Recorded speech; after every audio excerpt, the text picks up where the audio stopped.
ഭയങ്കരൻ ബുദ്ധി തന്നെ. ഇവനെ കുറിച്ച് നിന്റെ അഭിപ്രായം എന്താണ്? ഈ രാഷ്ട്രീയ സാഹചര്യങ്ങൾ എപ്പോഴാണ് മാറി മറിയുന്നെന്ന് പറയാൻ പറ്റില്ലല്ലോ. ഒരു മുൻകരുത്. ഈ പാലാ തങ്കച്ചനെ തോൽപ്പിക്കാൻ ഒക്കുകയല്ല മക്കളെ.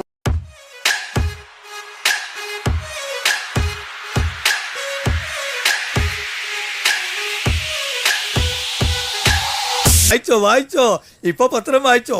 അടുത്ത കർക്കിടകത്തില് നാട്ടുകാർക്ക് രാമായണം വായിക്കാനുള്ള മുതലാത്. ഞാൻ പറയുന്നതെല്ലാം കള്ളാണെങ്കിൽ, അല്ലെങ്കിൽ പറയുന്നതിന് ഭൂരിപക്ഷം കള്ളാണെങ്കിൽ നമ്മളൊരു വെയിറ്റ് നോക്കണമല്ലോ. 150 ഒരു 60% ഞാൻ പറഞ്ഞ കള്ളാണെങ്കിൽ ഞാൻ തയ്യാറാണ്. ഈശ്വര ഇനി എന്ത് ചെയ്യും? ആലോചിച്ചിട്ട് ഒരു എത്തും പിടിയും കിട്ടുന്നില്ല. നമസ്കാരം. ബോച്ചെ എന്ന് താൻ സ്വയം സൃഷ്ടിച്ചെടുത്ത ആരാധകരെ കൊണ്ട്, ഫാൻസിനെ കൊണ്ട് വിളിപ്പിച്ച് തൻ്റെ കണ്ണിൻ്റെ ചലനം പോലും ആരും അറിയാതിരിക്കാൻ എപ്പോഴും കൂളിംഗ് ഗ്ലാസിൽ പ്രത്യക്ഷപ്പെടുന്ന വിവാദ ബിസിനസ്സുകാരൻ ബോബി ചെമ്മണ്ണൂർ. അയ്യോ, ഇതെല്ലാം കൂടി വാങ്ങിക്കാൻ എന്ത് വില കൊടുക്കേണ്ടി വരും? അത് ഒരു 10-20,000 രൂപയെങ്കിലും ആവില്ലേ? ഒരു ഹോട്ടൽ റിസപ്ഷനിസ്റ്റ് ആയ അനിയന് ഇത്രയും സാധനങ്ങൾ വാങ്ങിക്കാൻ എവിടുന്ന് കിട്ടി കാശ്? പക്ഷെ അപ്പൊ ഒരു കണ്ടീഷനുണ്ട്. ഞാൻ പറയുന്നത് സത്യമാണെങ്കിൽ, അതായത് 60% സത്യമാണെങ്കിൽ, 40% കള്ളമാണെങ്കിൽ, 40% സന്തോഷമായി, എനിക്ക് സന്തോഷമായി. ബിസിനസ്സുകാരനാണ് എന്ന് തെളിയിക്കാൻ അദ്ദേഹത്തിന്റെ തട്ടിപ്പുകളെ കുറിച്ച് തുടർച്ചയായി വാർത്ത എഴുതുന്ന മറുനാടന്റെ ഓഫീസിലേക്ക് ഫയലുകളുമായി എത്തുന്നുവെന്ന്. എന്താ പറഞ്ഞേ? സമ്മതിച്ചോ? ഓ പിന്നെ ഈ നാട്ടുകാർക്ക് വല്ലതും മനസ്സിലായോ എന്ന് പറഞ്ഞു.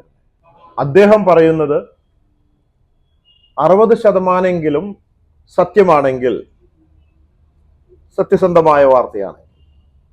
ഒരു 40% കള്ളമാണെങ്കിൽ രാഘവ വിളിക്കണം സാറിവിടെ ഉണ്ടായിരുന്ന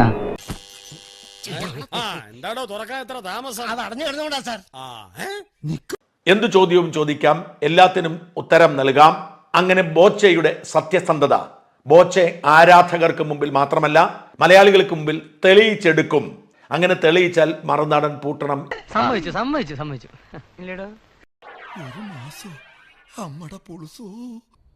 അതായത് വ്യാജ വാർത്തയാണെങ്കിൽ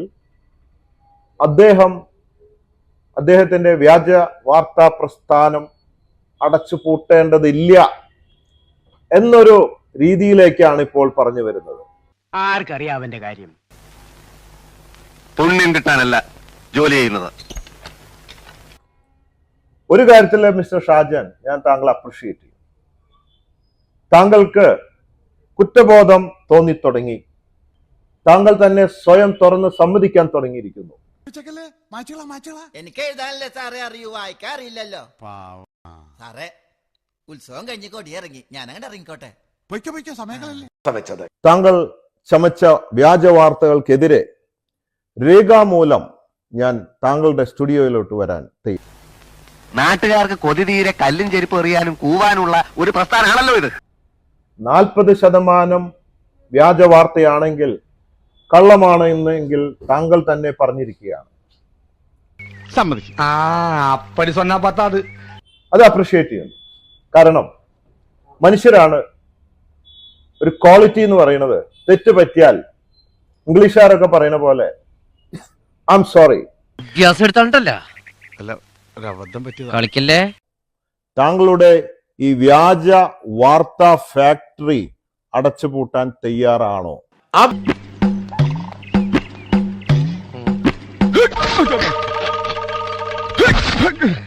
ഈ അടയ്ക്കാൻ പറഞ്ഞ തേക്കാണെന്നാ തോന്നണ. അപ്പൊ